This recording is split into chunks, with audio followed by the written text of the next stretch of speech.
So, we all know that there are a few select weapons in Modern Warfare that are heavily favored by the majority of the community. Things like the M4A1, the MP5 in the SMG category, and the 725 shotgun all seem to be the most common weapons you'll see appear in the kill feed of most matches. But while those guns might be everyone's first choice in their respective categories, there are also a few other weapons out there that are really well rounded, but a lot more underrated as they are oftentimes overlooked for those aforementioned weapons. So today we're breaking down 3 weapons and class setups that are seriously underrated. But before we jump into that, if you are new here, hey hi, how you doing? Each and every day we've got the latest Call of Duty news and intel going up on the channel, so if you do want to stay up to date with that stuff, feel free to subscribe with your notifications turned on, that way you'll always know when I upload a new video. And of course, if you enjoy this one, let me know by dropping a like rating on it, as it would be much appreciated. And now let's break down 3 class setups that are seriously underrated here in Modern Warfare. So, as we are breaking down the full setups alongside each of these weapons, there is a secondary and some perks and equipment to go along with all the weapon setups themselves, which are really the core focus of the video. So in the interest of time, we'll only be breaking down the perks and equipment and whatnot on the first setup, since they are all the same on the remaining classes as well. That said, the first setup we're looking into today is based around the PP19 Bizon SMG, which, I'm not gonna lie, might be in my top 5 favorite weapons in the entire game. Thanks to the double weapon XP that's going on right now, I was actually able to level this thing up pretty quickly and gain access to all the necessary attachments for this setup. And what I ended up with, I find to be really solid, as it allows you to be especially dominant in those close and medium range fights. So here, first I am rocking the muzzle brake attachment, as it increases the recoil stabilization while decreasing the aim down sight speed and the aiming stability. So overall, this is going to end up helping a lot with the weapons control, so picking people off at a distance will be a bit easier.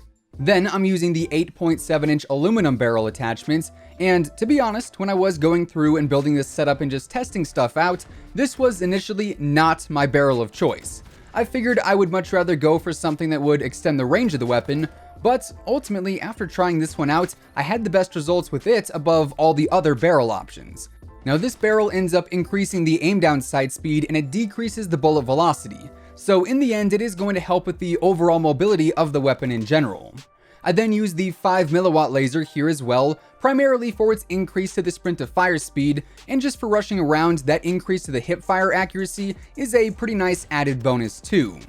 After that, I've got the Corvus skeleton stock, which increases the aim walking movement speed, the overall movement speed, and the aim down sight speed, while only decreasing the aiming stability, which is a con that really won't be all that noticeable when using this weapon, as it is geared towards those CQC engagements.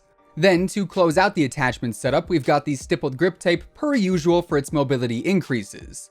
So when it's all said and done, we've got 5 really solid attachments on the Bizon that I feel all complement it pretty well. And as you can see on the stat sheet, the accuracy and the mobility both increase, and then the range and the control slightly decrease. So between this weapon's decent damage, the larger magazine, and its efficiency in CQC engagements, it is definitely a very underrated weapon that is extremely beneficial to use in a run and gun playstyle.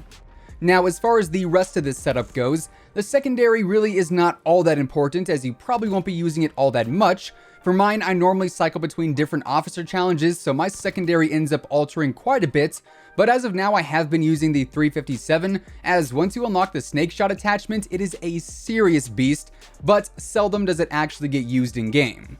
For perks, I end up using EOD in perk 1 for the reduction to explosive damage and fire. I've been playing a lot of shoot house recently where the Bizon really excels, so there is a lot of nade spam there, and EOD certainly helps out a lot.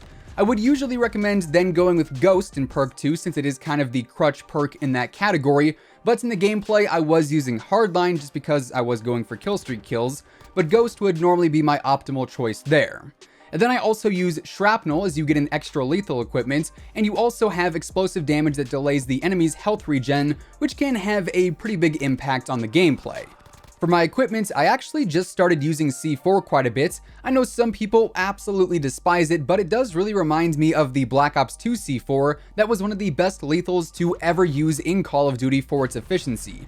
And C4 in this game, especially when combined with shrapnel, is great for clearing out objective areas or just for getting rid of campers, which we all know there are quite a bit of.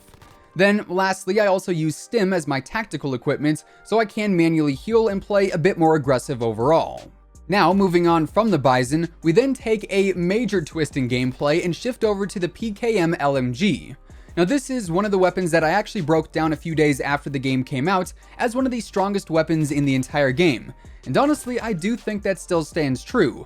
However, as it is an LMG and it plays a bit slower, it requires a little more of an adjustment to use than, say, the M4 or the MP5. For that reason, I think it can be overlooked and thus underrated. Now here my first attachment is going to be the 18.2-inch compact barrel, which increases the aim down sight speed and the overall movement speed, which is definitely key on an LMG that naturally is much slower in both of those areas. I then choose to use the Viper Reflex sight as the stock iron sights are a little lacking in my own opinion, and the Viper Reflex can allow me to be a bit more accurate there. Then I've got the FSS close quarters stock, which also increases the aim down sight speed, so another very big benefit coming from this stock specifically. Attachment number 4 is going to be the Snatch Grip, which ends up increasing the recoil control and the aim down sight speed, and luckily because of the other attachments that we have on the PKM so far, that decrease to the movement speed is kinda cancelled out. Then finally on this setup I use the rubberized grip tape actually, as it also helps with the recoil control.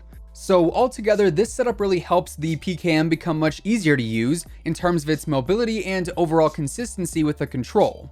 In fact, on the stat sheet, the accuracy, the mobility, and the control all increase, and there actually aren't any stats that end up decreasing, which obviously is always a pretty nice thing to see. Then once again, as I mentioned earlier, all my perks and the remainder of the setup are the same as before. Now moving into the third and final setup for today, this time we are focusing on the P90, which is another SMG that I think is definitely overlooked quite a bit. It is certainly gaining some popularity, but it's definitely not as favored as the MP5 or even the MP7 in my book. Now, the first attachment here is going to be the monolithic suppressor, as it increases the damage range and of course adds that sound suppression as well. And I just feel like with the other attachments that we have on this setup that we'll be getting to here momentarily, this one really complements the weapon when it's all said and done. We then have the FSS 10.6-inch Pro Barrel, which increases the damage range and the bullet velocity, both of which are key areas to increase on an SMG. We have the GI Mini Reflex once again, that one is a bit more preference-based. We have the Fly Strap stock attachment, which increases the sprint to fire speed and the aim walking movement speed, so a slight increase to the overall mobility, making this weapon even more efficient for a run and gun play style. And then finally, no surprise here, we are also using the stippled grip tape. Now, I'm not gonna lie, the only thing I really wish we could have here is some sort of extended mags to make the P90 even more of a spray and pray machine, but honestly, this setup here does feel really nice to use. As you can see, the accuracy, the range, and the mobility all get boosted up, and the control slightly decreases. But where this weapon really shines is those close and medium range fights, so the recoil and general lack of control is not really as noticeable, and really this weapon is great for playing extremely aggressive. So if you are looking for a few new setups to try out, the Bizon and the P90 classes here are two that are definitely now on my favorites list, as they both excel on smaller maps like Shoot House, and will likely be really good for the Season 1 DLC maps too. And then if you are looking to play a bit more conservative, the PKM is an absolute powerhouse that has a very fast TTK at pretty much every single range. Now, with all of that being said, those are 3 seriously underrated setups here in Modern Warfare. All 3 of these weapons are definitely strong in their own respects, but I just don't think they see enough time in the spotlight thanks to some of the other more favorable weapons like the M4 and the MP5. Anyways, if you found the video helpful or if you just simply enjoyed it, let me know by dropping a like rating on it, as it would be much appreciated. And of course, if you are new here and you want to stay up to date with everything going on in the world of Call of Duty, including all the latest news and intel, updates and leaks, and pretty much everything else in between, feel free to subscribe with your post notifications turned on, that way you'll always know when I post a new video. In case you missed it, the very first merch design that I've ever done is now available through Merch for All, so be sure to check that out if you do want to snag a hoodie just in time for winter. And as always, if you would like to check out any of my partners, be sure to use code IMMORTAL on all Scuff, G Fuel, Control Freak, and Respawn products. You can find all of those links listed down in the description below, and once again, thanks so much for tuning in. Until next time, take it easy, have an awesome rest of your day, and I'll catch you guys later. Peace out.